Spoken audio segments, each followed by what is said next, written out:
Hi, I'm Las Vegas journalist Eric Tucker, and I'm here with this week's concert review from Las Vegas. This week's review comes from October 17th, this past Saturday, and that was Black and Blue at Counts of Amps. You talk about a blast from the past. Many of you remember Black and Blue from their heyday back in the 80s. They had some real popular hits, but they were a band that just never really got their due. They came in kind of at the tail end of the hair band era.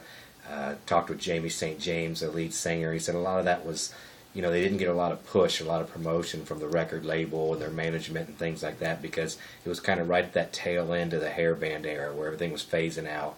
They were turning to grunge, and Black and Blue was a great 80s band. I like to compare them to things like a Bon Jovi, Def Leppard type, but they just never got that kind of due, never got their fame and fortune, but still an excellent act. They got almost a cult following, especially here in Las Vegas. You've seen a lot of people out at Counts of Amp this weekend. Kind of a cult following for Black and Blue. People that love them, love them. A lot of people out there, a lot of my friends that are fans of the 80s just don't even know who they are. But a great band nonetheless, and it's hard to believe that this year, 2014, is going to mark the 30th anniversary of Black and Blue's first release, their self-titled album.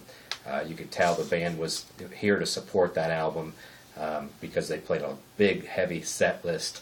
It was really laden with tracks from that first album. That was most of the songs they played. They played such songs as, Rockin' on Heaven's Door, I'm the King, Hold On to 18, Auto Blast.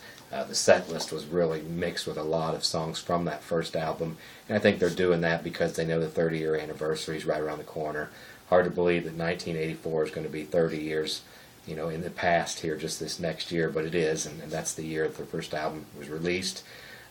Also, they spanned a wide variety there. They played one song from their album that was released just a few years ago. The album was Hell Yeah, and they played the song Target off that album. So, their catalog, while it's only about four releases deep, it spans almost 30 years. Hell Yeah just came out about, I think, 2 to 3 years ago. And they played one song from that. They also played a couple of their videos, songs that had popular videos back in the day. Miss Mystery, that was a real big crowd pleaser. You might remember that video, got a lot of play on MTV when it first came out. Probably their most popular song if you look on YouTube, and probably maybe their most defining song even. I would say that and Hold On to 18, which was the last song before the encore. Probably their two best known songs, and if you really want to get a feel for what Black and Blue is, look up Hold On to 18 on YouTube, especially for my younger audience, listening out there that might not know who Black and Blue is. You want to get a taste of it, just go to YouTube, pull up Hold On to 18. It really gives you a feel for what this band was about back in the day. Had a really good interview with Jamie again after the show. That should be posted real soon to the channel. Get a chance, check it out. Jamie talks a lot about the upcoming anniversary, where the band's been, and why he kind of feels like they never really got their due. But for those of us that were big Black and Blue fans back in the day, it was a good time. They don't do many shows now. It's basically one-offs here and there. They don't do a world tour. They're not in a lot of places, so it's great to get a chance to see them. Those that were out there really appreciated it. Thank you.